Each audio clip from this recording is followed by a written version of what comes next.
Hey, welcome to the Weekly Wave. Have you ever achieved something you were proud of, only to see someone else doing it better, and suddenly your achievement feels kind of small? Maybe you just got a promotion at work, but a friend just launched a six-figure business.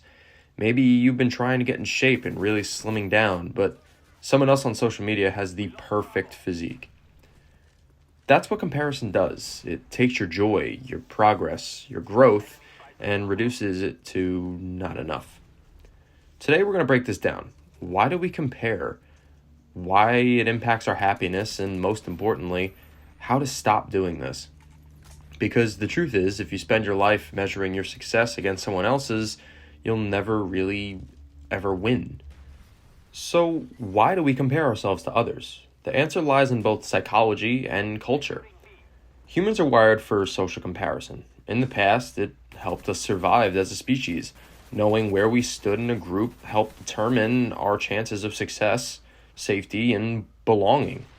But in today's world, where social media gives us instant access to everyone's highlights, the instinct works kind of against us.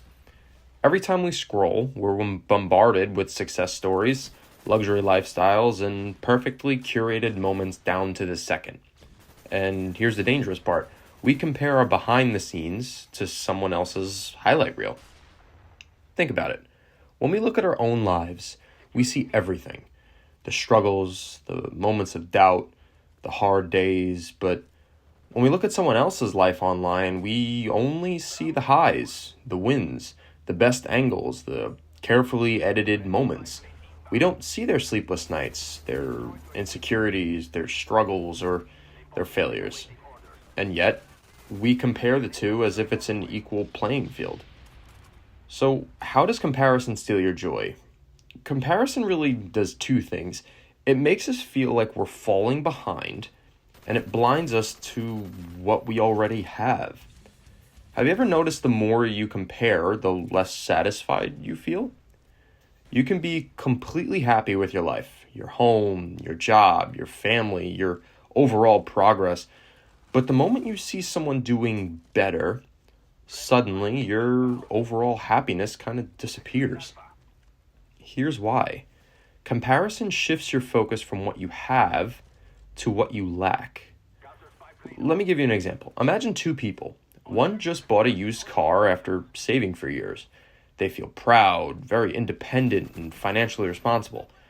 But then they see someone on Instagram with a brand new luxury car, and suddenly their pride kind of turns into embarrassment. But what changed? Really nothing except for their perspective. Their car is still the same. Their hard work is still real. The time that they put in to get that thing is still there. The only thing that changed was the feeling they attached to it.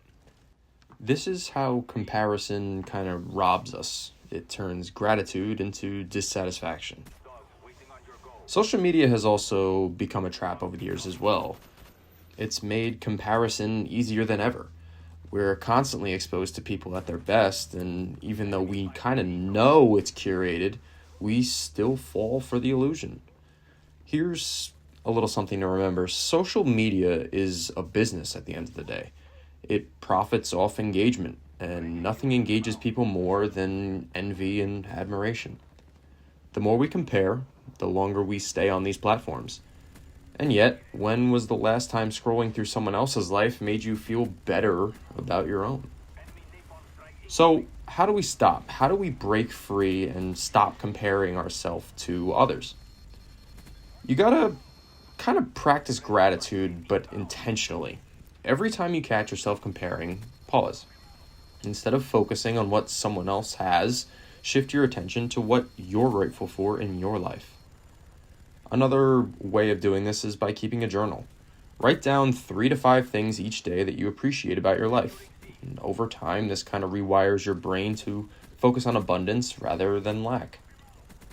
Second, you kind of want to limit your social media exposure. If comparison is stealing your joy, cut back on the source. Unfollow accounts that make you feel inadequate. Take breaks from scrolling. Curate your feed to uplift, not discourage. And third, measure yourself against your past self.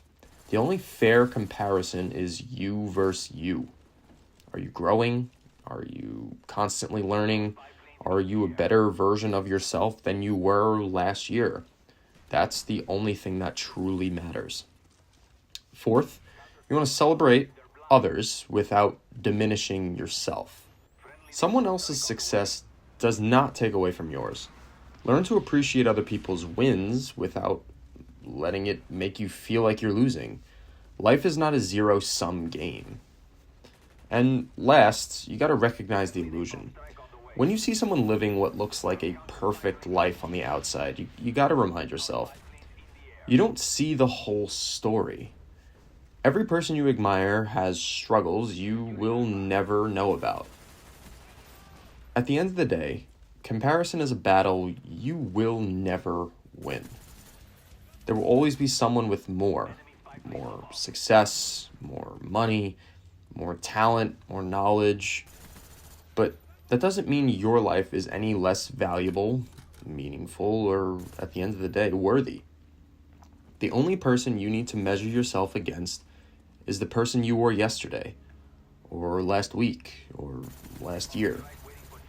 Keep growing, keep learning, and keep appreciating where you are on your journey.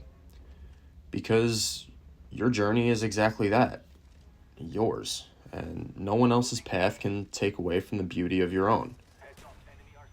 If this message resonated with you, take a deep breath and kind of remind yourself, you are enough exactly as you are. Take it day by day and keep moving forward.